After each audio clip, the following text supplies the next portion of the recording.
이 시간 우리 각자에게 주시는 하나님 말씀은 사무엘상 19장 9절로 17절 말씀입니다. 사무엘상 19장 9절로 17절 말씀입니다. 이 시간 우리 각자에게 하시는 하나님의 말씀으로 함께 받겠습니다. 사울이 손에 단창을 가지고 그 집에 앉았을 때에 여호와의 불이신 악신이 사울에게 접하였으므로 다윗이 손으로 수금을 탈 때에 사울이 단창으로 다윗을 벽에 박으려 하였으나 그는 사울의 앞을 피하고 사울의 창은 벽에 박힌지라. 다윗이 그 밤에 도피하매 사울이 사자들을 다윗의 집에 보내어 그를 지키다가 아침에 그를 죽이게 하려 한지라. 다윗의 아내 미갈이 다윗에게 일러 가로되 당신이 이 밤에 당신의 생명을 구하지 아니하면 내일에는 죽임을 당하리라 하고 미갈이 다윗을 창에서 달아 내리우매 그가 도망하여 피하니라. 미갈이 우상을 취하여 침상에 뉘고 염소털로 엮은 것을 그 머리에 씌우고 의복으로 그것을 덮었더니 사울이 사자들을 보내어 다윗을 잡으려 하매 미갈이 가로되 그가 병들었느니라. 사울이 또 사자들을 보내어 다윗을 보라 하며 이르되 그를 침상채 내게로 가져오라. 내가 그를 죽이리라. 사자들이 들어가 본즉 침상에 우상이 있고 염소털로 엮은 것이 그 머리에 있더라. 사울이 미갈에게 이르되 너는 어찌하여 이처럼 나를 속여 내 대적을 놓아 피하게 하였느냐. 미갈이 사울에게 대답하되 그가 내게 이르기를 나를 놓아 가게 하라. 어찌하여 나로 너를 죽이게 하겠느냐 하더이다 하니라. 아멘. 지난 시간 하나님께서 왕을 세우시는 궁극적인 목적이 무엇인지를 사무엘하 23장 1절로 5절을 통해서 나타내 주셨습니다. 즉 오늘 목도 시간에 주셨던 말씀이지요. 두 가지였지요. 첫 번째는요, 하나님의 백성을 공의로 다스리게 하시려고 왕을 세우신 것이지요. 두 번째는요, 그 왕으로 하여금 하나님을 경외함으로 하나님의 백성을 다스리기 위하여 왕을 세우신 것이었습니다. 그래서 여기서 말하는 공의는 하나님의 공의죠. 왕의 공의가 아니라 하나님의 공의입니다. 그래서 왕을 세우셔서 하나님의 백성을 공의로 다스리게 하시고 하나님을 경외함으로 다스리게 하셔서 그 다스림을 받는 하나님의 백성들도 의로운 자, 하나님의 공의로 말미암아 의로운 자로 살게 하시기 위해서, 그렇죠? 또 하나님을 경외하는 그 왕의 다스림을 받는 하나님의 백성들로 하여금 그들도 왕을 따라 하나님을 경외하는 자들로 살게 하시려고 하나님이 왕을 세우신 것입니다. 그게 궁극적인 목적입니다. 물론 그렇죠? 그 왕이, 하나님이 세우신 왕이, 그렇죠? 하나님의 공의로 백성을 다스리고 하나님을 경외함으로 백성을 다스리기까지는 왕도 연단의 과정이 필요한 것이죠. 처음 연단이 무엇입니까? 이스라엘 자손을 블레셋 자손의 손에서 구원해내는 것부터예요. 그렇죠? 구원해내는 것부터잖아요. 그렇죠? 그렇다면 왕이 첫 번째 해야 되는 것이 무엇입니까? 하나님께서 남겨두신 열국, 그 블레셋을 통해 이스라엘에게 이루시는 시험이 무엇인지를 알고 자신이 먼저 그 시험에 이기는 자가 돼야, 기드온처럼 이기는 자가 돼야 백성을 그 대적의 손에서 구원해낼 수 있는 것이죠. 그렇죠? 거기서부터 시작되는 것입니다. 사사를 세운 목적하고는 좀 다르죠. 그렇죠? 사사를 세우신 목적은 무엇이었습니까? 악을 행하는 그들을 대적의 손에 붙여 괴롭게 하시고 괴로운 가운데 부르짖는 그들을 위하여 하나님이 사사를 세우시고 그 대적의 손에서 사사를 통해 이스라엘 백성을 대적의 손에서 구원하시고 이스라엘 백성들에게 땅의 태평을 누리게 하시기 위해서 사사를 세우셨고, 왕은 왜 세우셨습니까? 하나님의 공의로 다스리게 하시기 위해서, 또 하나님을 경외함으로 이스라엘 백성을 다스리게 하셔서 하나님의 백성들도 하나님의 공의로 말미암아 의로운 자가 되게 하는 것이고, 하나님의 백성들도 하나님을 경외하는 자로 살게 하시기 위하여 세운 것입니다. 근데 우리가 생각해야 하는 것은 왕이 하나님의 백성을 하나님의 공의와 하나님을 경외함으로 다스리려면 먼저 왕이 어떤 자가 되어야 됩니까? 왕 자신이 하나님의 공의를 알아야 되는 거죠. 하나님의 공의가 무엇인지를 맛보는 자가 되어야 되고, 또한 하나님을 경외하는 자로 살아야 하는 것이죠. 왕 자신이 하나님의 공의를 알지도 못하고 하나님을 경외하지도 않으면서 하나님의 백성을 하나님의 공의로 하나님을 경외함으로 다스릴 수는 없는 것이죠. 사울과 다윗의 차이가 여기에 있는 것이죠. 그렇다면 하나님의 뜻은, 하나님의 백성을 향한 하나님의 뜻은 무엇입니까? 하나님의 백성들로 하여금 하나님의 공의로 다스림을 받게 하는 것이고 하나님을 경외하는 백성으로 살게 하는 것이죠. 하나님의 백성에게 왕을 통해서 하나님의 공의와 하나님을 경외함으로 말미암은 그 다스림이 어떻게 하나님의 백성에게 이루어지는 것입니까?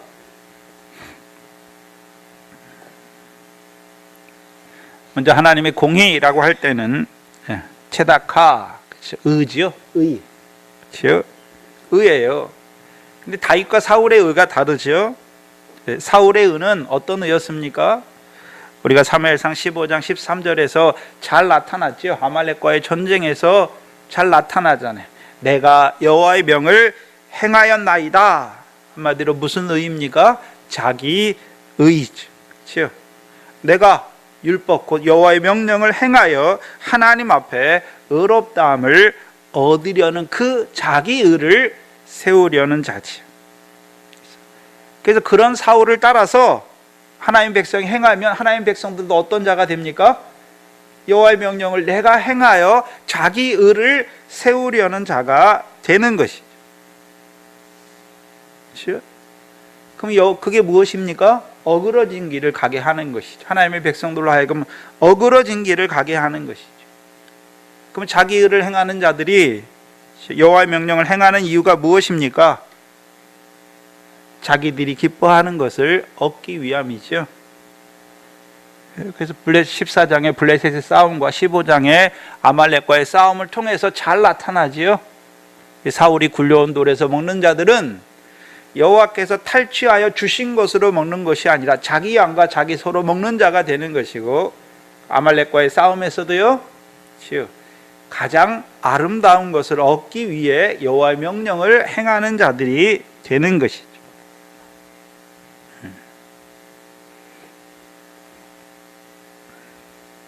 반면에 다윗의 의는 어떤 의입니까? 만군의 여호와께서 다윗과 함께 하셔서 다윗에게 이루어 주시는 것이 다윗의 의지예요. 그 다윗의 의가 처음 어디서 나타납니까? 골리앗과의 싸움에서 나타나지요. 골리앗과의 싸움에서 나타나요. 골리앗과의 싸울 때 다윗이 자기가 골리앗을 싸워서 자기 힘과 자기 용맹으로 골리앗과 싸워 이겼습니까? 만군의 여호와를 믿는 믿음으로 나가 싸워 이긴 것입니까? 그렇지요. 그럼 다윗의 의는 한마디로 어떤 의입니까? 믿음에서 난 의란 말이죠. 사울의 의는요, 행함의 의고, 다윗의 의는요, 만군의 여호와를 믿는 믿음에서 나는 의란 말이죠. 그렇다면 다윗이 백성에게 베푸는 의는 어떤 의입니까? 이스라엘 백성이 그 블레셋과 싸울 때 사울을 따라 블레셋과 싸움에 나간 자들, 곧 자기 힘과 용맹을 의지하여 행함을 의지하여 싸움에 나간 자들은 두려워하잖아요. 그 골리앗 앞에서 두려워 떨고 낙심하고 모욕을 받잖아요. 왜요? 하나님이 왜 블레셋 5방백을 남겨두신 이유를 알지 못하기 때문에. 그래서 자기 힘과 용맹을 의지하여 나갔는데 자기보다 더 힘이 세고 용명이 뛰어난 그 골리앗을 만날 때에는 오히려요, 블레셋에게 모욕을 당하고 크게 두려워하고 낙담하는 자들이잖아요. 그들에게 다윗이 이루어주는 의예요. 그렇죠? 그들에게 다윗이 이루어주는 의가 무엇입니까? 사무엘상 12장 22절이죠. 22절이죠. 사무엘상 12장 22절이죠. 여호와께서는 너희로 자기 백성 삼으신 것을 기뻐하시는 거로 그 크신 이름을 인하여 자기 백성을 버리지 아니하시는 거죠. 그래서 이스라엘 백성은 블레셋 앞에서 떨고 두려워하고 모욕을 당하지만 하나님께서 다윗을 통해서 그 만군의 하나님께서 여전히 이스라엘 백성을 버리지 않는 것을 나타내 주시죠. 뭐 이스라엘 백성이 뭘 잘했기 때문이 아니잖아요. 그렇죠? 이스라엘 백성이 하나님이 왜 블레셋을 남겨두는지 알지 못하여서, 왜요? 사울을 따라 행하다 보니까 어그러진 길로 가서, 네? 오히려 시험에 들어서 낭망하고 두려워하고 모욕을 당하는 그들을 하나님은 사랑하시잖아요. 불쌍히 여기시는 거죠. 긍휼히 여기시는 것이죠. 그래서 다윗을 통해서 이스라엘 백성이 뭘 알게 됩니까? 그 크신 이름을 인하여 자기들을 버리지 아니하심을 알게 돼요. 여호와 이름, 여호와라 여호와라 여호와라. 여호와는 어떤 하나님입니까? 자비롭고 은혜롭고 노하기를 더디하시는 그 하나님을 알게 되는 것이죠. 자비를 맛보는 자들이 되는 것이죠. 그걸 신약적으로 바꿔 말하면요, 로마서 4장 5절이지요.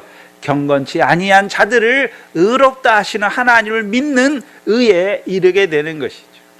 그걸 구약적으로는 어떻게 말씀하셨습니까? 자비와 긍휼을 입는 자들이 된다라고 말씀하시는 것이죠. 이제 거기서 더 자라가면요, 불법이 사하심 받고 죄가 가리우심을 받는 그 행복을 누리는 자가 되잖아요. 우리가 불법을 행하면, 부정을 행하면 어떤 자입니까? 더러운 자임에도 불구하고 하나님 어떻게 하십니까?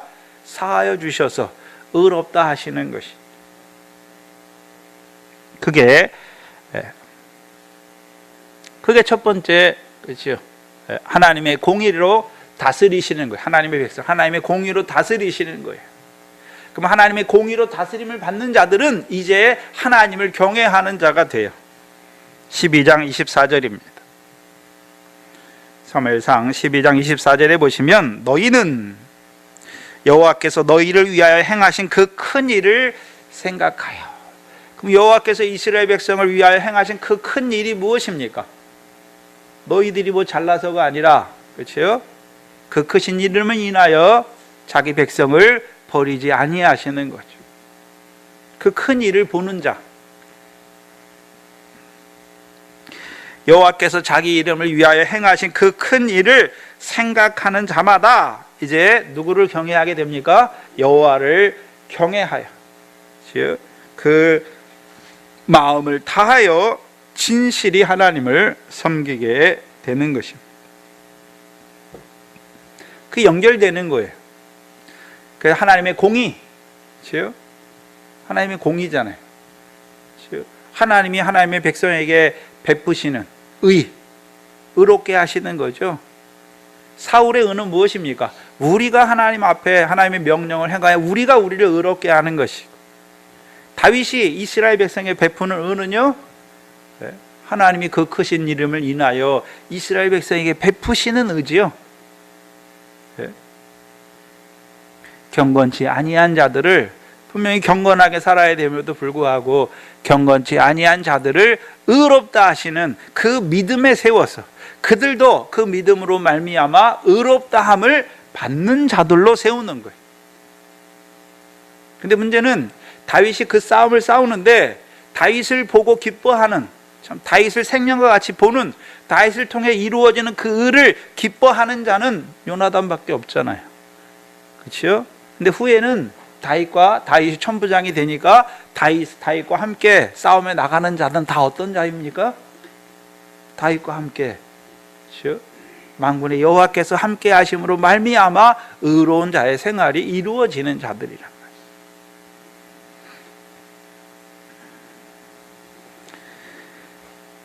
그래서 저와 여러분에게 이걸 신약적으로 바꿔 말하면요, 부르신 자들을 의롭다 하시는 거죠.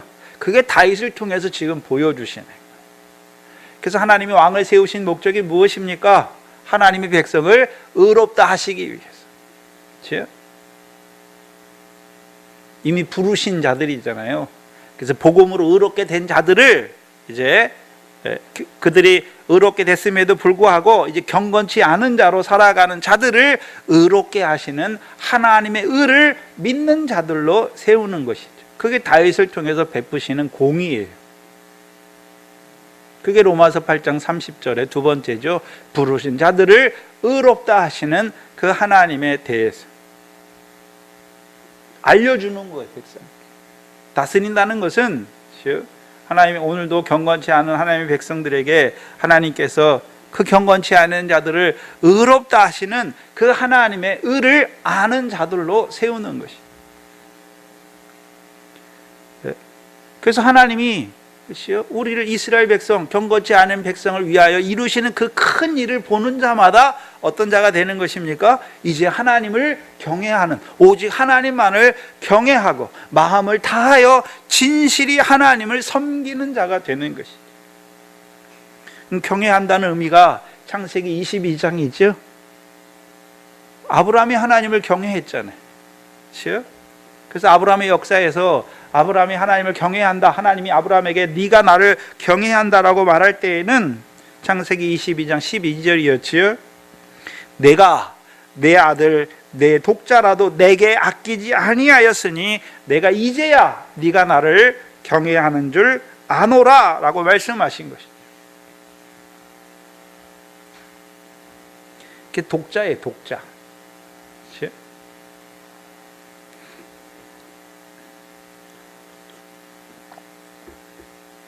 이삭은 예표죠. 그럼 뭘 보여주십니까? 이삭이 예표예요. 독생하신 하나님의 아들의 예표잖아요. 그래서 우리가 요한복음 3장 16절이잖아요. 그렇죠?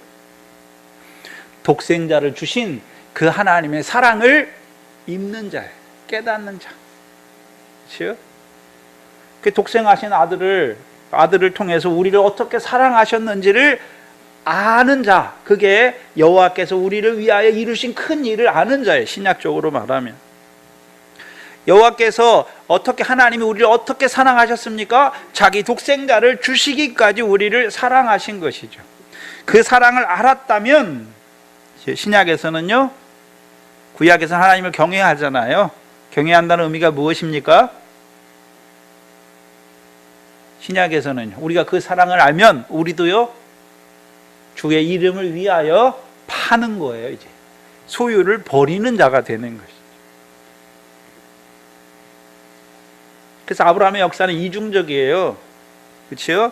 하나님을 경외한다는 의미가 어떤 의미입니까? 이제 주를 위하여 자기가 살아가는 독자 이삭을 버리는 자가 되는 거죠. 버리는 자가 되는 거예요. 소유를 판단 말이죠.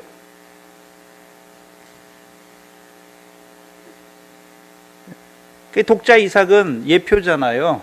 독생하신 하나님의 아들의 예표로 우리에게 보여주시는 것이죠.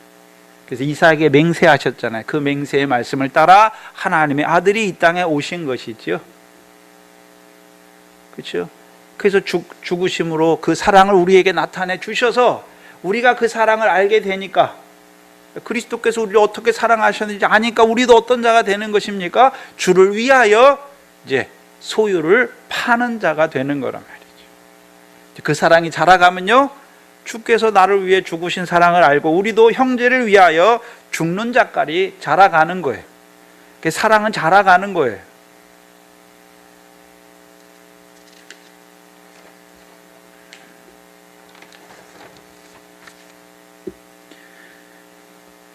경외하는 자의 삶, 곧 주를 위하여 모든 소유를 버린 자로 사는 것이지요. 버린다니까 뭐 자식을 버리고 그런 의미가 아니라 이제 내 자식은 죽는 것이죠. 하나님이 사랑하시는 하나님의 자녀로 보는 것이죠. 그럼 하나님의 자녀로 가질 때 누구의 자녀로 키우게 됩니까? 하나님의 자녀로 키우게 되는 것이죠. 네? 우리의 소유를 팔게 되면, 전에는 내 뜻대로 쓰던 소유였는데 이제는요, 하나님의 기뻐하시는 뜻을 따라 쓰는 자가, 사용하는 자가 되는 거예요.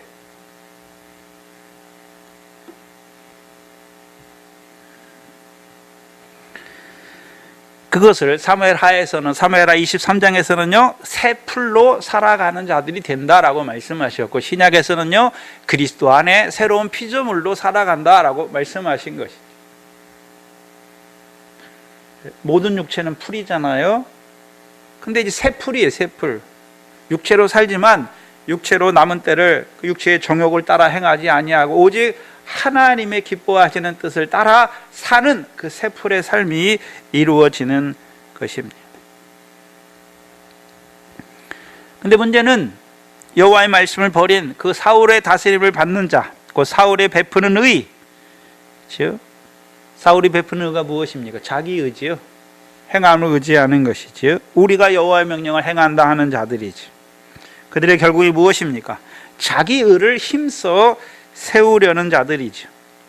그리고 자기 의가 세워준 후에는 하나님을 경외합니까? 오히려 자기를 높입니까?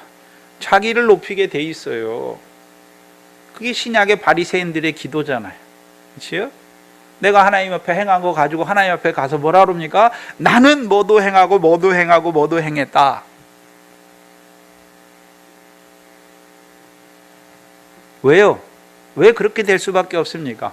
하나님이 주시는 의가, 하나님이 이루어 주시는 의가 아니라 내 의를 가지고 나가니까 결국에 하나님 앞에 가서 하나님을 경외하는 자가 아니라 즉 자기를 높이는 자가 되는 것이죠. 그래서 하나님께서 이 사무엘 상하를 통해서 이 사울왕과 다윗왕을 통해 오늘도 자기 의를 세우는 자들과 믿음에서 난 자, 믿음에서 난 의를 따르는 자들, 곧 부르신 자들을 의롭게 하시는 그 역사 안에 살아가는 자들의 차이를, 그들의 구별됨을 우리에게 보여주시는 거예요.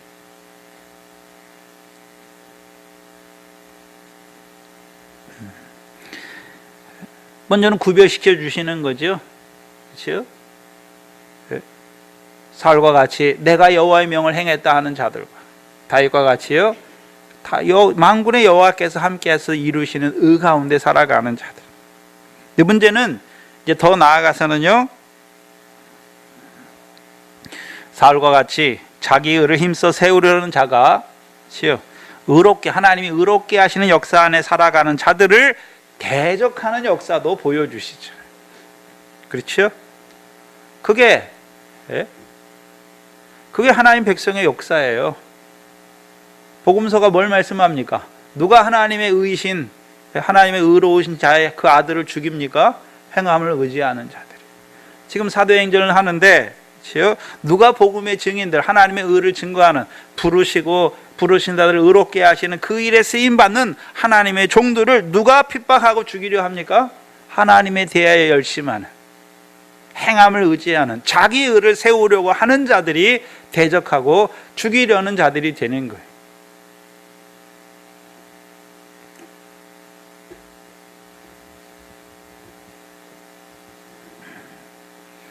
그렇게 사는 자들의 결국이 무엇입니까?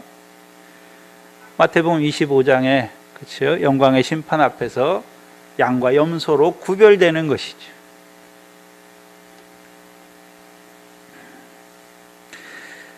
이것이 하나님께서 왕을 세우셔서 이루어 가시는, 하나님 백성에게 이루어 가시는 목적이에요. 왕을 세우신 목적이란 말이죠.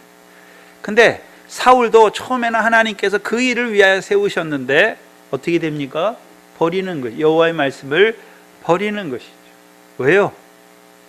처음에 세우실 때는 자기를 스스로 낮출 때 하나님이 세우셨는데, 세우시고 나니까 이 사울이 어떻게 합니까? 자기를 높이는 자가 되는 것이죠.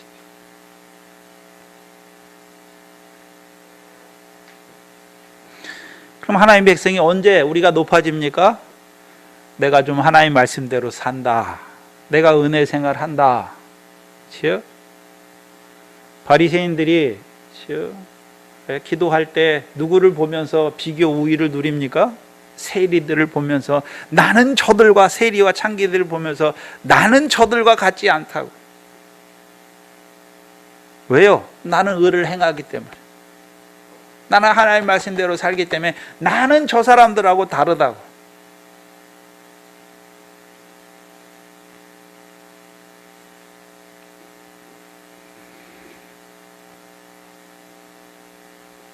주 안에서 자랑하는 자들이 아니라 자기 행함을 자랑하는 자들이 되는 것이죠. 만약에 하나님께서 의롭게 하시는 그 의롭다 하심을 받는 그 역사 아래 있었으면 세리와 창기와 같은 자들을 보면서 어떻게 했을까요? 네?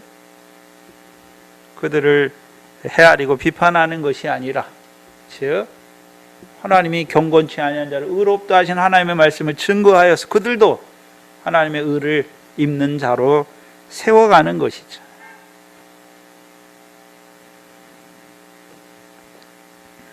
그리고 지난 시간 8절에 블레셋을 크게 도륙하는 그 다윗을 나타내 주셨습니다.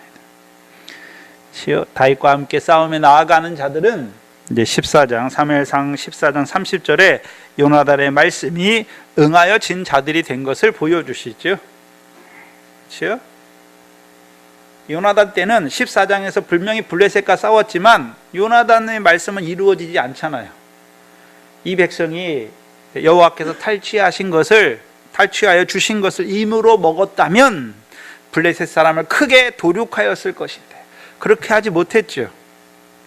왜? 사울의 맹세 때문에. 근데 이제 그것이 누구를 통해 이루어집니까? 다윗을 통해 이루어지는 것이죠. 그럼 다윗과 함께한 자들은 어떤 자들이 됐습니까?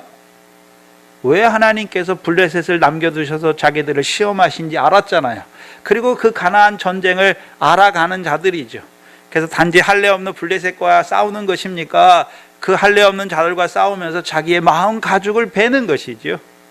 베는 거예요. 근데 자기들의 힘으로 싸우는 것이 아니라요, 여호와께서 탈취하여 주신 것을 임으로 먹으면 새 힘이 먹을수록 힘이 나잖아요. 힘이 나니까 이제 어떻게 합니까? 도륙하는 거예요. 도륙하는 것이.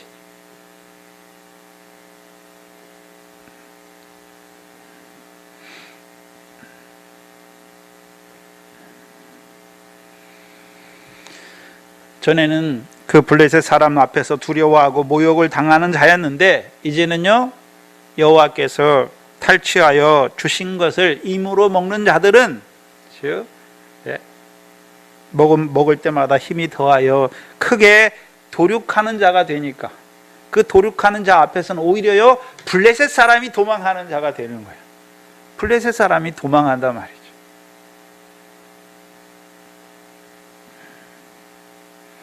문제는 오늘도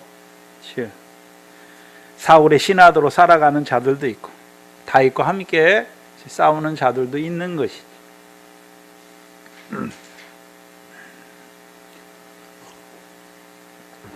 오늘 본문 9절입니다.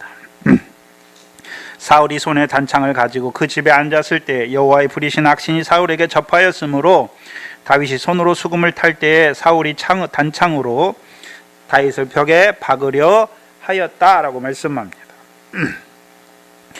18장부터 사무엘하 18장부터 사울 왕이 다윗을 죽이려 시도하는 것이 오늘 본문까지 4번에 걸쳐 있어요. 4번에 걸쳐서. 근데 패턴이 있어요. 그렇죠? 제일 처음에 10절이죠. 사무엘상 18장 10절의 첫 번째. 그렇죠? 그 이튿날 하나님의 부리신 악신이 사울에게 힘있게 내림에 그가 집 가운데서 야려하는 거로 다윗이 편과 같이 손으로 수금을 탈 때에 사울의 손이 창에 있는지라 그가 이르기를 내가 다윗을 벽에 박으리라 하고 하잖아요. 그렇죠? 첫 번째. 두 번째는 언제입니까? 17절이죠. 18장 17절이에요. 사울이 다윗에게 이르되 내 딸 메라 그 딸을 매개로 해서 다윗을 유혹하여 죽이려고 계기를 써서 죽이려고 하죠. 그리고 19장 1절이잖아요. 사울이 그 아들 요나단과 그 모든 신하에게 다윗을 죽이라 말하죠. 그리고 오늘 본문에 사울이 단창을 가지고 죽이려 해요. 근데 생각해야 되는 것은 죽이려 하는 그 본문 위에를 봐야 돼요. 앞에 뭐가 나왔습니까? 다윗이 아무 일도 안 했는데 다윗을 죽이려고 합니까? 다윗이 뭔 일을 하니까 죽이려고 합니까? 예수님도 왜 죽입니까? 예수님이 아무 일도 안 하면 안 죽여요. 기사와 표적을 행하고, 그렇죠? 그래서 기사와 표적을 행할 때만 해도 안 죽여요. 그런데요, 자기들의 악한 행위를 다 드러내잖아요. 그게 21장부터예요. 21장부터. 21장, 22장 가면 대제사장 나오고 헤롯 당파 나오고 바리새인 나오고 사두개인 나오고 다 와가지고 말씀 앞에 다 드러나잖아요. 자기들이 어떤 자든지 다 드러나요. 그렇죠? 의로운 자 앞에 악한 행위가 다 드러나잖아요. 악한 행위가 드러날 때 고치면 되는데, 자기 악을 깨닫고 돌이키면 되는데, 오히려요 자기 악을 지적하는 자를 어떻게 합니까? 죽이려는 마음을 품는 것이죠. 똑같아요. 다윗이 아무 일도 안 했으면 사울이 안 죽여요. 근데요 다윗이 블레셋 사람의 목을 가져오니까 이스라엘 백성이 다윗이 죽인 자는 천천히요, 다윗이 죽인 자는 만만히요, 사울이 죽인 자는 천천히라고 말하니까 어떻게 합니까? 죽이려고 하고. 17장 1절에서는 자기 딸을 매개로 해서 괴계를 써서 죽이려고 하잖아요. 왜요? 18장 14절로 16절이잖아요. 그가 지혜롭게 행하잖아요. 그가 지혜롭게 행하잖아요. 근데 지혜롭게 행하는 것을 보고 사울만 두려워하지 온 유다와 이스라엘 백성들은 그를 사랑하잖아요. 그러니까 어떻게 합니까? 죽이려고 하는 것이죠. 그리고 19장 1절에서도 왜 죽이려고 합니까? 18장 30절이죠. 블레셋 사람의 방백들이 나오면 그들의 나올 때마다 다윗이 사울의 모든 신하보다 더 지혜롭게 행하여 그 이름이 심히 존귀하게 되니까 뭐 하려고 합니까? 죽이려고 하는 것이죠. 그럼 오늘 본문 9절에서도 왜 죽이려고 합니까? 8절이잖아요. 8절. 블레셋 사람을 크게 도륙하는 것을 보고 뭐 하려고 합니까? 다윗을 죽이려고 하는 자가 되는 것이죠.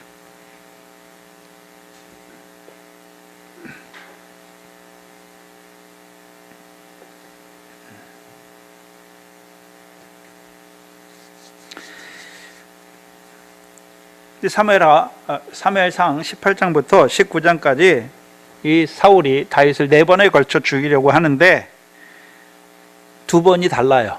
그렇죠? 분별을 해야 되는데, 그렇죠? 여호와의 부리신 악신이 임함으로 다윗을 죽이려고 하는 경우가 2번 있어요. 그렇죠? 그게 2번이에요.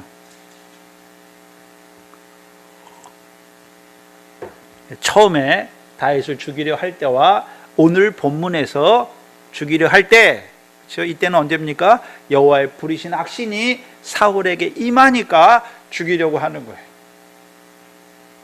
그럼 생각해 봐야 되는 것은, 그렇죠? 여호와의 부리신 악신에 사로잡혀서 다윗을 죽이려고 하잖아요. 그렇죠? 그러면 악신이 강압적으로 사울에게 역사해서 다윗을 죽이려고 하니까 그러면 사울에게는 책임이 없습니까? 내가 한 게 아니라 여호와에서 부리신 악신이 내게 힘있게 역사해서 다윗을 죽이려 했으니까 사울은 아무 책임이 없습니까?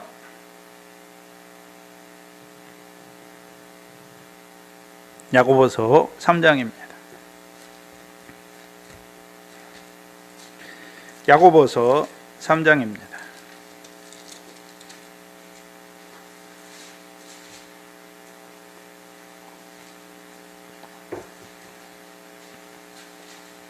야고보서 3장 14절로 16절이죠.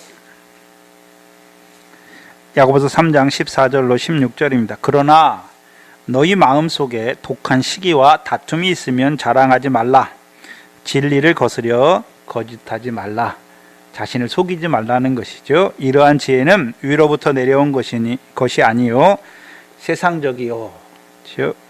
두 번째는 정욕적이요 육신적인 것이요. 그다음에 마귀적이다. 여기 마귀적이라는 의미는 원어에서는 악한 자에게 속한 것이다 라는 의미예요. 그렇다면 너희 마음속에 독한 시기와 다툼이 있으면, 그렇죠? 자랑하지 말라 말씀하시고 진리를 거스려 스스로 속이지 말라라고 말씀하시잖아요. 이러한 지혜는 위로부터 온 것이 아니라 세상적이요 정욕적이요 마귀적이다라고 말씀했잖아요. 그럼 마음속에 악한 시기가, 사울은 독한 시기가 생겼잖아요. 다툼이 아니라 독한 시기가 생겼어요. 그렇죠? 독한 시기가 생기면 뭐 해야 됩니까? 죄의 소원은 내게 있으나 너는 죄를 뭐 해야 됩니까? 다스려야 하는 것이죠. 다스려야 하는 거예요. 그래서 이 사울이 다윗이 잘할 때마다 어떻게 합니까? 마음에 뭐가 일어납니까? 시기가 일어나죠. 시기가. 그렇지? 왜요? 백성이 자기를 높여야 되는데 누구를 높입니까? 다윗을 높이니까. 그렇죠? 그리고 다윗을 보면서 늘 의심하잖아요.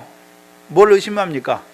하나님이 사무엘을 통해 나를 왕에서 버렸는데 너보다 더 나은 이웃에게 왕위를 준다고 그랬는데 혹시 다윗이 아닐까? 그 일어나는 거잖아요. 그걸 다스리면 되잖아요. 네? 다스리면 돼요. 독한 시기의 마음이 일어나면 우리에게는 뭘 보여주시냐? 우리 안에 누구를 미워하는 마음이 들면, 그렇죠? 미워하는 마음이 들면 그게 시기로 자라가기 전에 빨리 어떻게 됩니까? 아, 내가 더러운 거구나. 이 미움이 있구나. 빨리 제단 앞에 가야 되잖아요. 안 가는 거예요. 그러니까 그게 자라가는 거예요. 자라가니까요, 내 마음을 사로잡는 거예요.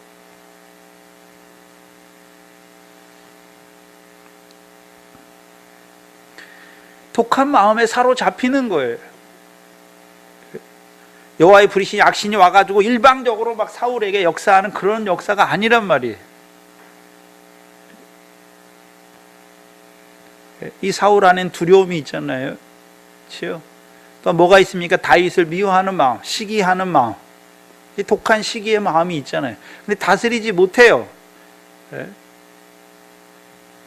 그러니까 누르기요, 온 덩이에 퍼져버리는 거죠. 그러니까 마음이 가득한 거예요. 뭘로요? 독한 시기로 가득한 거예요. 사단으로 마음이 가득하면 돌이키지 못해요. 결국 악한 자에게 마귀에게 속하여 마귀의 욕심을 이루려는 자가 되는 것이. 근데 오늘 본문 9절에서 다윗을 죽이려 할 때는 이미 요나단을 통해서 다윗을 죽이는 것이 무죄한 피를 흘리는 것으로, 그건 하나님의 저주를 받는 것을 알고 여호와의 사심으로 맹세까지 했잖아요. 맹세까지 했는데 다시 다윗이 블레셋 사람을 크게 도륙하는 것을 보면서 그 백성에게 높임과 사랑을 받는 그 다윗을 보면서 그 다윗을 향한 악한 독한 시기의 마음이 그를 사로잡아 이제 뭐도 깨뜨립니까? 자기가 한 맹세도 깨뜨리고 다윗을 죽이려고 하는 자가 되는 거예요. 반면에 다윗은 천부장이죠. 지금은 천부장이에요. 또요, 왕의 사위이기도 하잖아요. 그럼 이제 좀 됐으면 수금 타는 그런 하찮은 일은 다른 악사에게 맡겨도 되잖아요. 근데 여전히 여호와의 부리신 악신이 임한 사울을 왕을 위하여 뭐하고 있습니까? 수금을 타고 있는 자인 것을 보여주시는 것이죠. 오늘 보면 10절에 보시면, 그렇죠? 그는 사울의 앞을 피하고 사울의 창은 벽에 박힌지라 다윗이 그 밤에 도피하죠. 근데 봐야 하는 것은 18장 11절로 13절을 봐야 돼요. 그렇죠? 처음에 여호와의 부리신 악신이 다윗을 죽이려고 했을 때, 그렇죠? 11절 이하에 보면 그가 스스로 이르기를 내가 다윗을 벽에 박으리라 하고 창을 던졌으나 다윗이 그 앞에서 2번 피하였더라.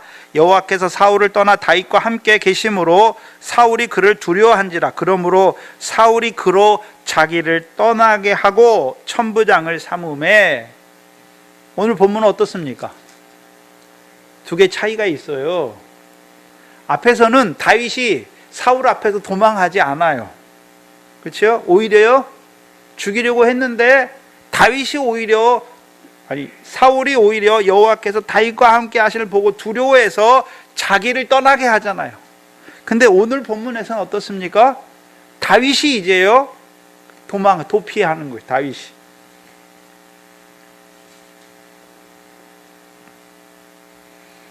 오늘 본문은 다윗이 도피하잖아요. 그렇죠? 이때부터 다윗은 사울을 도피하게 되고, 19장 18절 이하에 보면 19장 18절에 다윗이 도피하여 라마로 가서 라고 말씀하죠. 그때부터 다윗의 도피하는 생활이 이제 계속되는 거예요. 생각해야 되는 것은 왜 하나님이 지켜줄 수 없습니까? 18장처럼 사울이 여호와께서 함께 하신 다윗을 보고 두려워하게 할 수도 있는데, 그래서 자기가 다윗을 멀리 떠나게 할 수도 있는데, 이제 다윗이 도피하는 자가 돼요. 왜 그렇습니까?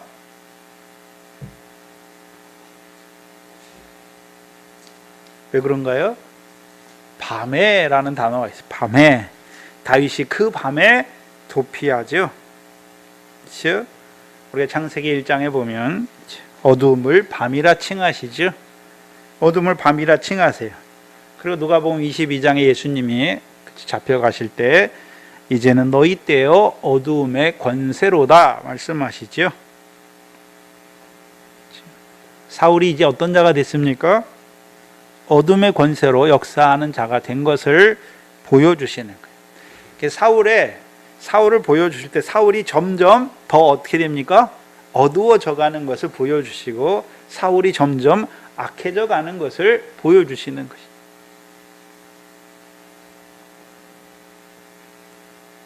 그 전까지 사울은 어땠습니까? 여호와의 명을 행하는 자다. 여호와의 명을 행하는 자잖아요. 그러니까 요나단을 통해서 무죄한 자를 죽이는 것은 하나님의 저주를 받는 것인 알고 여호와의 사심으로 다윗이 죽지 아니할 것을 맹세하잖아요. 근데 이제는요, 이제 어둠에 속한 자가 되니까, 어둠의 권세로 역사하는 자가 되니까 여호와의 명령도 어떻게 합니까? 자기 맹세도 어떻게 합니까? 깨뜨리는 거예요. 자기 맹세도 깨뜨리는 거예요. 이제 무죄한 자의 피를 흘리는 것도 그거에 대한 무죄한 자의 피를 흘리는 것은 하나님의 저주를 받는 거잖아요.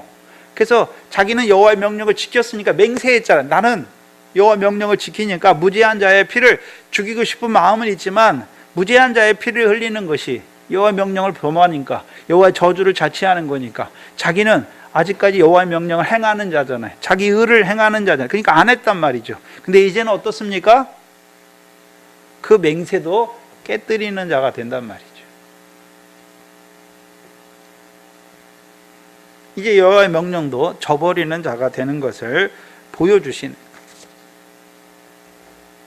그리고 11절에 사울이 사자들을 다윗의 집에 보내어 그를 지키다가 아침에 그를 죽이게 하려 한지다 라고 말씀하죠. 그래서 창세기에 보면 창세기의 날들은 어떻게 이루어집니까? 저녁이 되며 아침이 되니 이는 몇째 날이라 말씀하시죠. 그렇죠?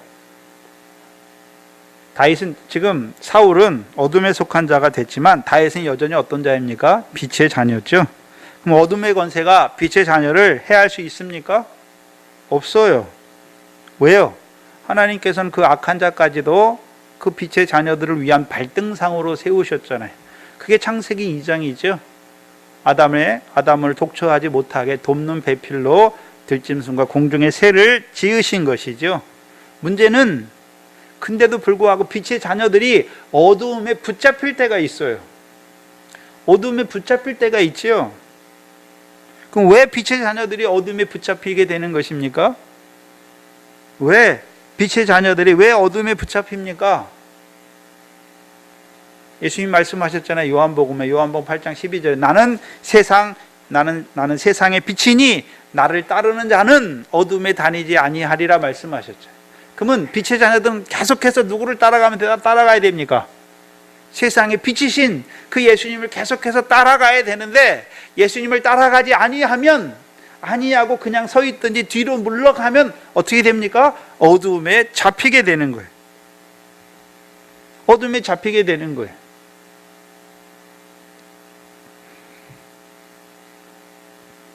그럼 다윗에게 있어서 그러면 우리가 어둠에 잡힌다. 어둠에 잡힌다는 실제적인 의미가 뭡니까? 다윗에게 있어서요.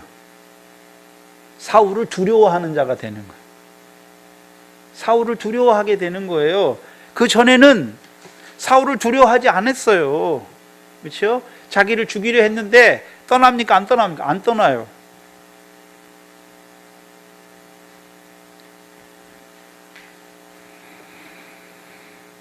만약에 다윗이 어둠에 잡혔다, 빛의 자녀인데 어둠에 잡혔다면 어떻게 됩니까?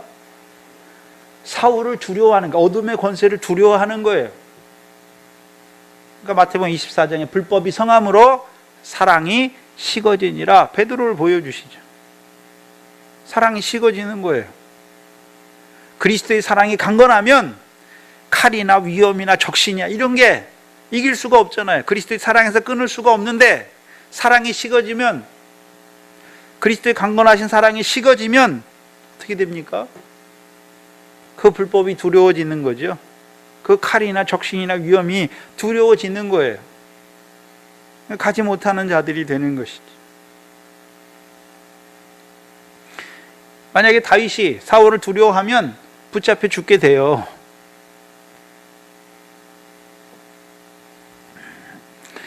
근데 다윗은 어떻습니까? 도피해서 자기 집에 가 있죠. 자기 집에 가 있어요. 그리고 11절에 보면 사울의 사자들이 다윗의 집에 보내요. 사자들을 다윗의 집에 보내요. 그를 지키다가 아침에 죽이게 하려 한지라. 사울의 아내 미갈이 다윗에게 일러 가로되 당신이 이 밤에 당신의 생명을 구하지 아니하면 내일에는 죽임을 당하리라. 이상한 것은 다윗은 어떻습니까? 사울이 죽이려 하는데 다윗이 무슨 염려했다거나 근심했다거나 두려워했다거나 하는 말이 한 번도 없어요. 지금까지. 다윗은 사울이 자기를 죽이려는 걸 알지 않습니까? 몇 번이나 죽이려고 했잖아요. 근데 이 다윗은 사울을 두려워하지 않아요. 왜 그렇습니까? 왜 그런가요? 왜 두려워하지 않습니까? 자기가 양을 칠 때, 그렇죠? 양의 새끼를 사자나 곰이 훔쳐가면 그 사자의 곰의 입에서 양의 새끼를 취해냈잖아요. 왜요? 자기가 뭐 사자보다 곰보다 힘이 셌습니까? 아니잖아요. 누가요? 여호와께서 나를 그 곰과 사자의 발톱에서 지키실 줄 아는 거잖아요. 여호와께서 자기와 함께하셔서 자기를 지키시는 것을 안단 말이죠. 왜요? 하나님이 자기를 예선에서 왕으로 세웠잖아요. 왕으로 세우신 자잖아요. 붙들고 있는 거예요. 요셉은 형들에게 팔려서 애굽에 종살이 가잖아요. 또 감옥에도 가잖아요. 감옥에도 가요. 근데 뭐가 있습니까? 하나님이 자기에게 주신 말씀이 있단 말이죠. 그 말씀이 응할 때까지, 연단할 때까지, 그 말씀이 응할 때까지 하나님이 그를 단련하셨다라고 말씀하셔요.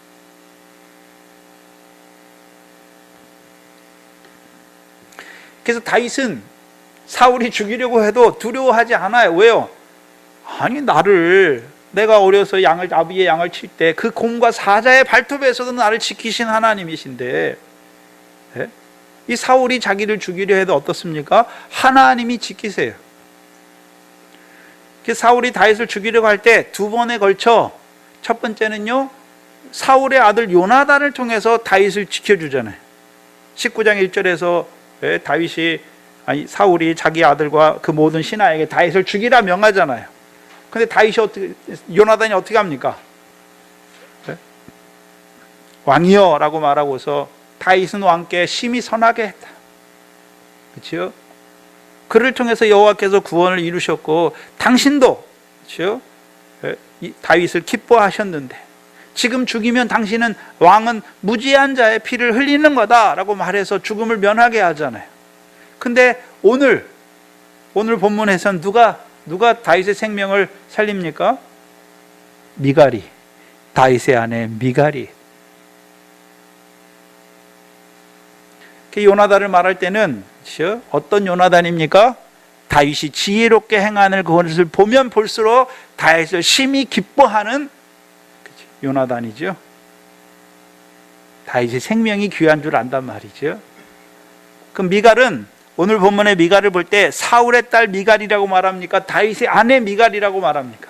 다윗의 아내 미갈이잖아요. 다윗의 아내 미갈을 통해서 하나님이 다윗의 생명을 지켜주십니다. 12절에 12절에 보시면 미갈이 다윗을 창에서 내리우매 그가 도망하여 피했다라고 말씀하죠. 오늘 본문을 보시면 비슷한 장면이 생각나야 돼요. 즉 비슷한 장면이 어디 있습니까? 기생 라합이죠. 여호수아서 2장을 보시죠. 여호수아서 2장을 보시면 기생 라합이 그렇죠. 여리고에 온 사자들을 숨기죠. 여호수아서 2장 8절 이하에 보면 두 사람이 눕기 전에 라합이 지붕에 올라가서 그들에게 이르되 말하되 여호와께서 이 땅을 너희에게 주신 줄 내가 아노라. 그렇죠? 우리가 너희를 심히 두려워하고 이 땅 백성이 다 너희 앞에서 간담이 녹나니 이는 너희가 애굽에서 나올 때에 여호와께서 너희 앞에서 홍해물을 마르게 하신 일과 너희가 요단 저편에 있는 아모리 사람의 두 왕 시온과 옥에게 행한 일 곧 그들을 전멸시킨 일을 우리가 들었습니다. 이스라엘 백성이 뭐 했단 말입니까? 여호와께서 이스라엘 백성에게 행하신 일을 알고 두려워하고 있습니까? 그렇죠?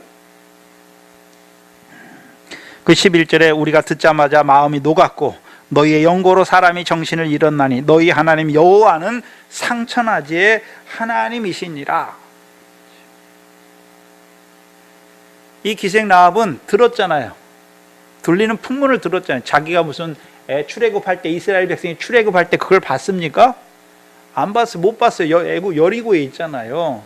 근데 들리는 소식을 듣고 풍문을 듣고서 그게 어떻게 됐습니까? 믿어진 거죠. 믿어졌어요. 그렇죠?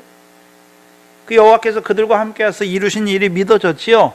그리고서 뭐라고 말합니까? 너희 하나님 여호와는 상천하지의 하나님이시다. 그들을 숨기죠. 그리고 맹세해요. 17절에 두 사람이 그에게 이르되 내가 우리로 서약해 한 이 맹세에 대하여 우리가 허물이 없게 하리니 우리가 이 땅에 들어올 때에 우리를 달아 내리운 창에 이 붉은 줄을 메고 내 부모와 형제와 내 아비의 가족을 다 내 집에 모으라 라고 말씀하죠. 그 21절에 보시면 라합이 가로되 너희의 말대로 할 것이라 하고 그들을 보내어 가게 하고 뭐를 맵니까? 창문에 붉은 줄을 창문에 매지요.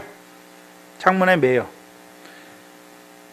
근데 오늘 본문에서는 이 다윗의 아내 미갈이 다윗을 창문으로 달아 내리우죠. 근데 붉은 줄은 매지 않아요. 자기 남편 다윗을 창으로 달아 내리웠잖아요. 내리운 후에 이 미갈이 원래 뭐 해야 됩니까? 붉은 줄을 매야 되는 거예요. 붉은 줄을 매야 되는 거예요. 근데 생각해야 되는 것은 그러면 기생 라합이 맸던 붉은 줄을 매는 것입니까? 다른 붉은 줄을 매야 됩니까? 다른 붉은 줄을 매야죠. 기생 라합이 매는 줄은 어떤 줄입니까? 예수 그리스도께서 우리를 위해 죽어주신 거잖아요. 왜요? 우리의 죄 사함을 위해서 죽어주신 것이 믿어지는 붉은 줄이에요. 그러나 미갈은 어떻습니까? 이미 이스라엘 백성이에요. 가나안 땅에 있는 백성이잖아요. 그럼 미갈이 매야 되는, 미갈이 남편 다윗을 창에서 내리우고 매야 되는 붉은 줄은 무슨 줄을 매야 됩니까? 출애굽기 4장이죠. 출애굽기 4장이에요.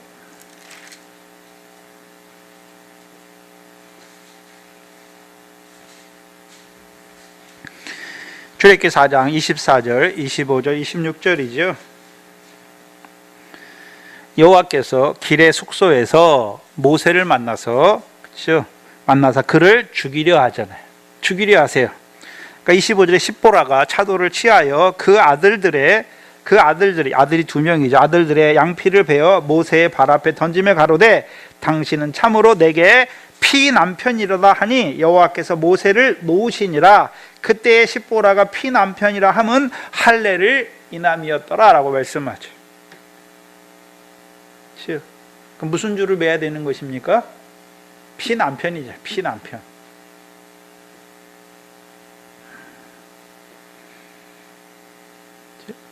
그럼 피 남편의 의미가 뭡니까? 할례의 남편이잖아요. 할례의 남편이란 말이죠. 그 전에는 모세의 자녀인데 할례가 있습니까? 없었습니까? 없어요. 할례가 없잖아요. 할례가 없다는 의미는 어떤 의미입니까? 할례는 누구에게 주셨습니까? 아브라함에게 주셨잖아요. 99세의 아브라함에게 하나님께서 가나안 땅을 그와 그 자손에게 영원히 주시겠다는 언약의 징표로 그들의 살에, 남자들의 살에 할례를 주셨잖아요.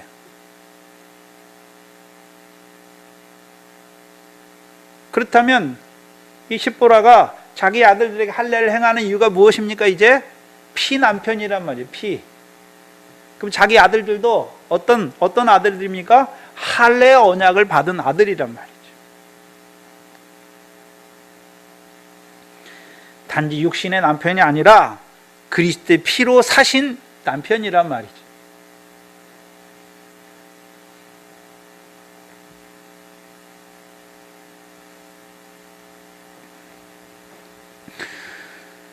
우리가 부부 생활을 하잖아요. 근데 대부분 세상 사람들처럼 하죠. 남편이 사랑하면 나도 사랑하고. 왜 그렇습니까? 그리스도의 피값으로 사신 걸 모른단 말이죠. 그렇죠? 남편을 버리지 못했어요.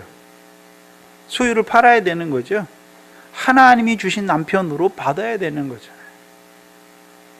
받아야 자녀들도요, 하나님이 남편을 통해서 부부로 한 몸 되게 하셔서 하나님의 자녀로, 주신 자녀로 갖는 거예요. 자식이 먼저가 아니라 남편이 먼저예요. 아내가 먼저예요. 아내를 피아내로, 남편을 피남편으로 볼 줄 알아야 자녀들도 어떻게 보는 것입니까? 하나님의 자녀로 보게 돼 있어요. 근데 미갈은 다윗의 아내인데 붉은 줄이 없어요. 다윗을 피남편으로 보지 못한단 말이죠. 만약에 미갈이 다윗을 피남편으로 봤다면, 사울이 자기를, 다윗이 도망다니고 사울이 자기를 다른 남자에게 시집 보낼 때 갑니까? 안 갑니까? 안 가요. 안 가요. 근데 간단 말이죠. 왜요? 언약 안에서 남편으로 보지 못하기 때문에. 그럼 저와 여러분은 이제 조상들에게 주신 언약 안에서 남편으로 볼 줄 알아야죠. 어떻게 그렇게 됩니까? 신약에서는요, 남편을 팔아야 되는 거죠. 자녀를 팔아야 되는 것이죠. 소유를 버리는 거예요. 내가 사랑하는 남편이 아니라 하나님께서 그 아들을 통하여 사랑하신, 그 피값으로 사신 하나님의 자녀인 것을 봐야 되죠. 그래야 자기 아내가 아니라요, 자매된 아내가 되는 것이고, 그렇죠? 형제된 남편이 되는 것이죠. 그래야 부부가 동일한 유업을 함께 받을 부부가 되는 거예요. 한 몸이 되는 것이죠. 그렇지 못하면 여전히 어떻습니까? 여전히 자기의 육신의 남편, 육신의 아내로 보기 때문에. 그 육신의 남편과 육신의 아내로 본다는 것은 내가 자체가 어떤 자가 됐습니까? 육신에 속한 자가 된 거예요.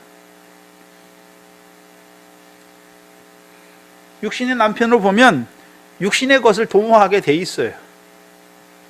근데 문제는 아내는 남편을 피남편으로 보는데 남편은 아내를 그렇게 보지 못하면 어떻게 됩니까?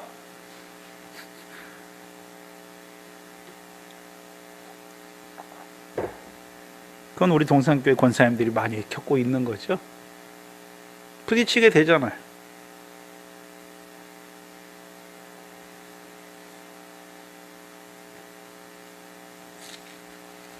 근데 문제는 이 미갈이 왜 남편을 피남편으로, 다윗을 왜 피남편으로 보지 못합니까?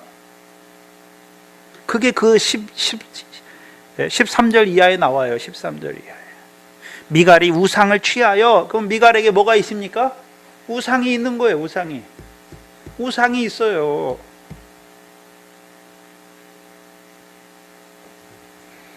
다윗 대신에 우상을 취하여 침상에 뉘우고 염소털로 엮은 것을 그 머리에 쓰이고 의복으로 그것을 덮잖아요. 이 세 가지 의미가 그대로 이루어지는 거예요. 이 우상이라고 쓰인 단어는 드라빔이에요. 드라빔이에요.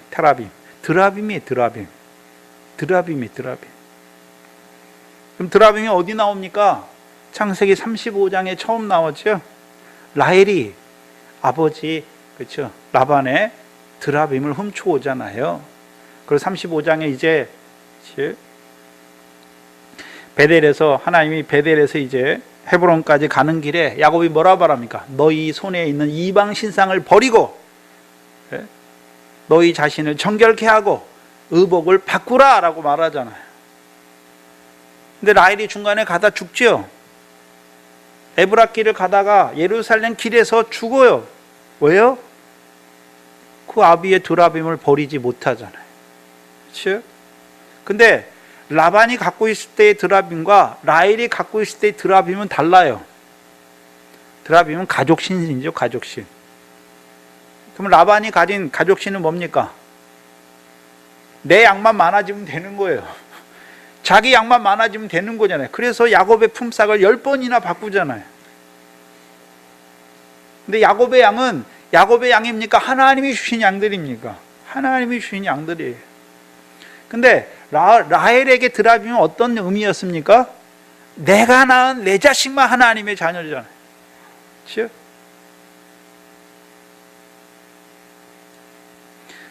근데 하나님께서 야곱에게 주신 내용이 무엇입니까? 내가 내 자손으로 땅에 특기를 같이 많게 하시겠다. 그럼 야곱의 씨를 받은 자들은 다 누구 자녀입니까? 야곱의 자녀잖아요. 하나님이 야곱에게 주신 야곱의 자녀예요. 야곱으로 생육하고 번성케 하신 자녀란 말이죠. 근데 이 라헬은 야곱의 자녀인 건 아는데 내 자식이 이런 의미죠.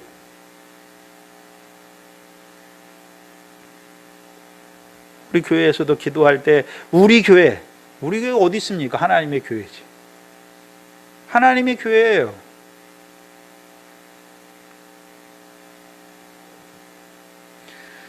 그리고 이제 우리가 자라가면 누가 우리의 형제요 자매의 모친입니까? 육신적인 게 형제요 자매의 모친이 아니에요. 하늘에 계신 내 아버지의 뜻대로 행하는 그가 우리의 형제요 자매요 모친인 거예요.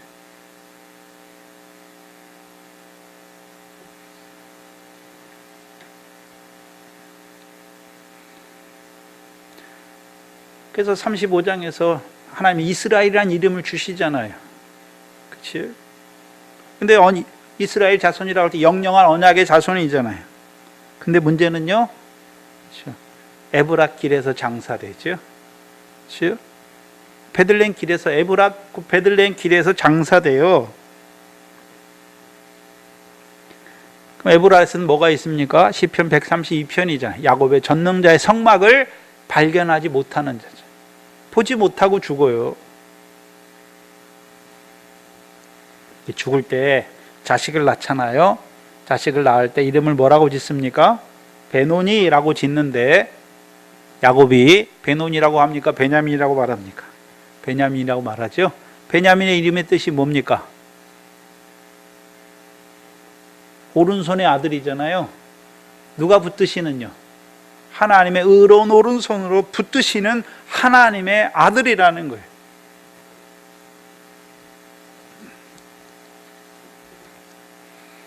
하나님의 의로운 오른손으로 우리를 붙드시는데 우리의 의가 두 가지잖아요. 첫 번째, 복음으로 말미암은 의가 있죠. 하나님의 복음에는 하나님의 의가 나타나서, 그렇죠? 그래서 우리가 예수 그리스도를 믿음으로 죄 사함 받고 의롭다함을 받는 것이죠. 그 의가 있고, 그건 복음으로 말미암은 의예요. 또한요, 복음으로 부르신 자들, 하나님의 백성이 된 자들을 이제 하나님이 어떻게 하십니까? 부르신 자들을 의롭다 하시는 하나님의 의가 있지요. 그럼 베냐민이라고 말할 때에는 야곱이 베냐민이라고 말할 때는 어떤 베냐민을 말하는 것입니까? 베델에서 헤브론으로 올라가는 길의 의잖아요. 부르신 자들을 의롭다 하시는 그 의로운 아들을 말하는 거예요. 그래서 우리가 사도행전에 사도 바울은 두 가지 일에 쓰임 받는 자였죠. 에베소 교회 장로들을 통해서 말씀해 줬잖아요. 내가 오늘까지 유대와 헬라인들에게 하나님에 대한 회개, 복음으로 말미암은 의를 증거했고, 나아가서요 우리 주 예수 그리스도에 대한 믿음을 증거했다라고 말하잖아요. 그럼 우리 주 예수 그리스도에 대한 믿음이 믿음으로 말미암는 의죠. 그 의는 두 가지예요. 하나님이 부르신 자들을 의롭게 하실 때 그 의는 두 가지잖아요. 로마서 4장 5절 이하죠. 경건치 아니한 자들을 의롭다 하시는 거죠. 의롭다 하시는 거예요. 그게 새 계명의 첫 번째 돌판이지요. 두 번째 의는 무엇입니까? 디도서 3장 6절로 7절이죠. 우리 주 예수 그리스도를 말미암아 성령을 풍성히 부으신 하나님의 은혜를 힘입어 의롭다함을 얻어 영생의 소망을 따르는 후사가 되는 의지요.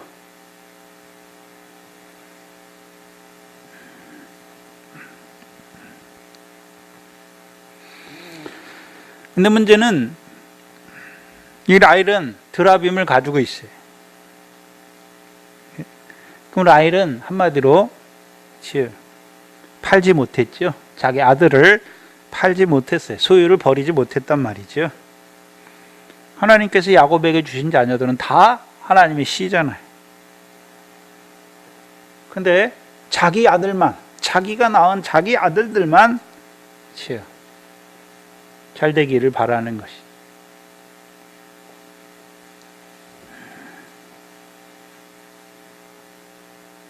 모세가 원하는 것은 모세의 시종이 와가지고 모세에게 다른 사람들이 예언하는데 못하게 하라고. 모세가 뭐라고 말합니까? 나는 모든 사람이 다 하나님의 신의 힘이 예언하기를 원한다.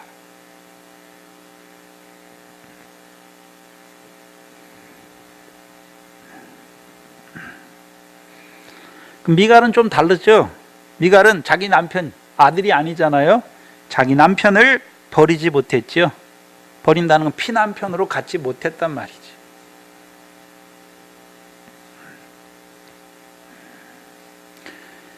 피남편으로 가지지 못했어요.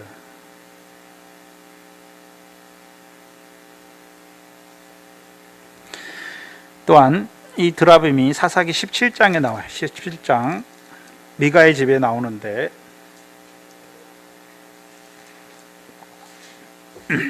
17장 5절이죠. 5절 6절이에요. 사사기 17장 5절 6절에 이 사람 미가에게 신당이 있으므로 또 에봇과 드라빔을 만들고 한 아들을 세워 제사장을 삼았더라. 그때 이스라엘의 왕이 없으므로 사람마다 자기 소견에 오른 대로 행하였더라. 미가의 집에 있는 것 중에 하나가 뭡니까? 드라빔이죠. 드라빔이잖아요. 그렇죠? 그 드라빔 만드는 자의 삶이 어떤 삶이었습니까? 이스라엘의 왕이 없으므로 자기 소견에 오른 대로 행했죠. 드라빔이 있어서 드라빔이 있는 자가 그렇죠? 이제 레위 제사장을 만나서 13절에 보세요. 이에 미가가 가로되 레위인인 내 제사장이 됐으니 이제 여호와께서 누구에게요? 내게 복 주실 줄 아노라. 내게 복 주실 줄 아노라. 자기에게만 복 주시는 거죠. 드라빔은 한마디로 자기 소견에 오른 대로 행하는 자예요. 자기 소견에 오른 대로. 분명히 창세기 35장에서 야곱을 통해서 뭐라고 말씀하십니까? 너희에게 있는 이방 신상을 버리고 너희 자신을 정결케 하고 너희 의복을 바꾸라 말하는데 듣습니까? 안 듣습니까? 라헬이 안 듣잖아요. 왜요? 자기 소견에 오른 대로 하는 거예요. 오늘 하나님 백성들이 하나님의 말씀을 듣잖아요. 문제가 뭡니까? 하나님의 말씀은 아는데 자기 소견에 오른 대로 하는 거예요. 자기 소견에.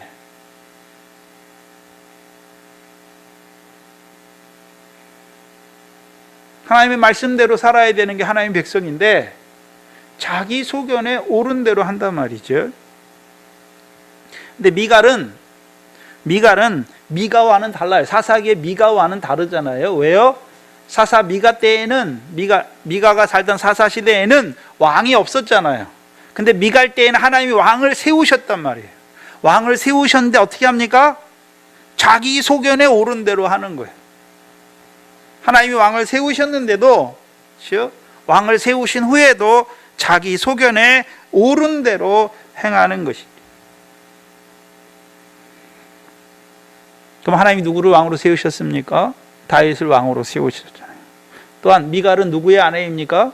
다윗의 아내죠. 근데 어떻게 합니까? 자기 소견에 옳은 대로 하는 거예요. 그렇죠? 그럼 자기 소견에 옳은 데가 어떤 의미입니까? 다윗을 통한 다스림은 어떤 다스림이었습니까? 공의로, 하나님의 공의로 다스리는 것이고 하나님을 경외함으로 다스리는 거잖아요. 근데요, 그 다윗이 자기의 남편이 돼서 다스리자, 하나님의 백성을 공의로 다스리고 하나님을 경외함으로 다스리는데 미가는 어떻게 합니까? 자기 소견에 옳은 대로 하는 것이죠. 예표로 보여주시는 거예요. 신약에는 누가 남편입니까? 우리의 그리스도잖아요. 그리스도가 우리의 남편이시죠. 그렇죠? 그럼 그리스도가 남편이라는 의미는 그리스도가 오늘 우리에게 뭘 이루어 주십니까? 의의 왕이고 평강의 왕인 그 왕께서 우리를 오늘도 경건치 않은 우리를 의롭다 하시고 우리에게 평강을 주시잖아요. 우리가 주를 위해 하는 게 아니란 말이죠. 근데 예전에 한 달 전인가요? 그때 미갈을 말할 때 다윗의 아내 미갈로 사느냐 사울의 딸 미갈로 사느냐 그게 문제였죠. 결국 다윗의 아내 있지만 뒤에 가면 다윗의 아내로 기록합니까? 사울의 딸로 기록합니까? 사울의 딸이.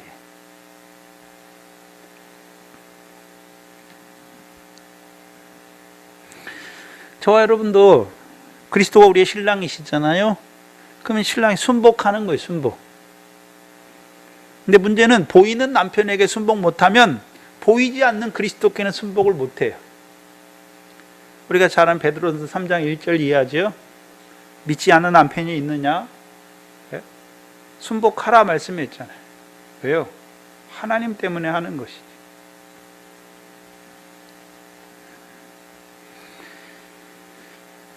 근데 문제는 그렇죠. 우리가 믿는 남편이 있으면 그렇죠. 한 몸으로 그렇죠? 동일한 유업을 함께 얻는 자가 되잖아요.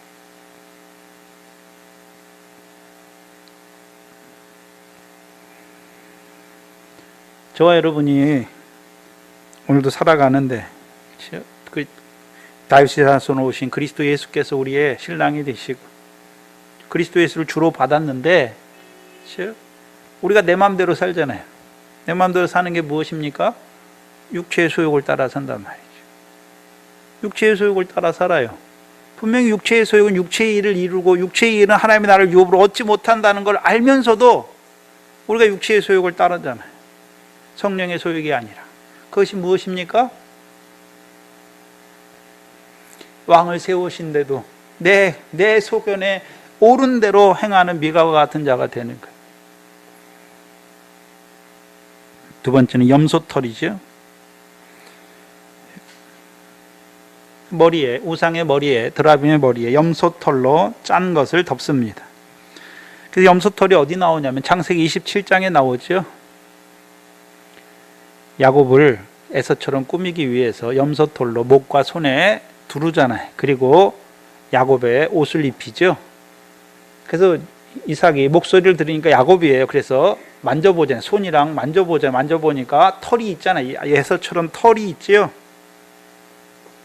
염소털로 짠 거예요. 염소털로 짰다는 의미가 어떤 의미일까요? 짰다라고 하려면 시실과 날실이 있어야 되는 거예요. 그렇죠? 마태복음 25장의 왼편에 있는 자들이죠. 염소죠. 염소와 같은 자들이에요.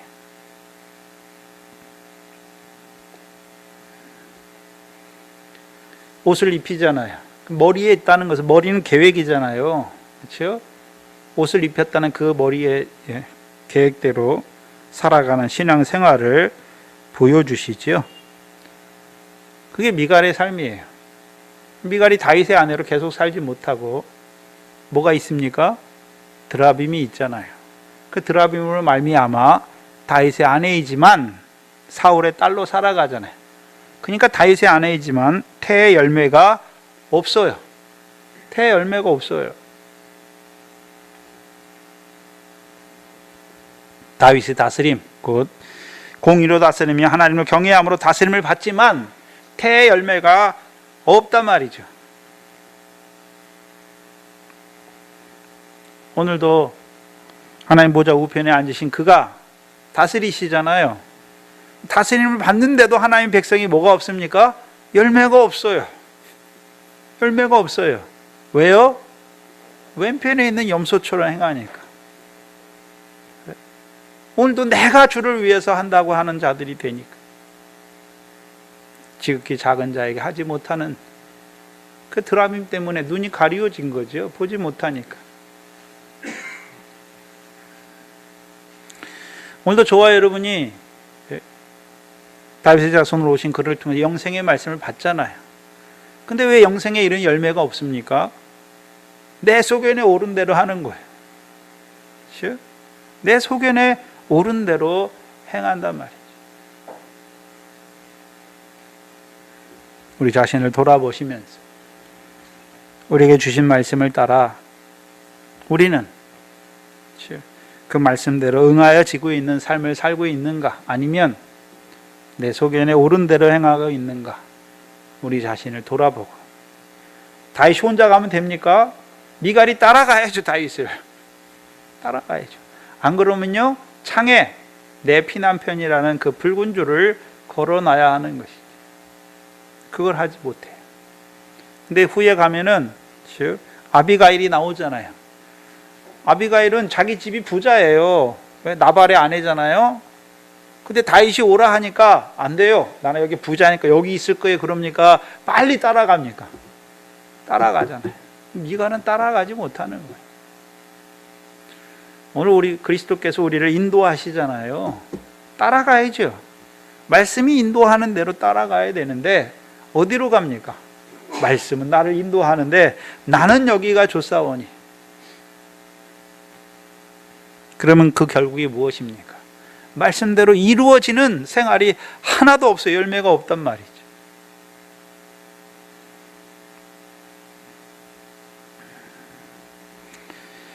기도하겠습니다.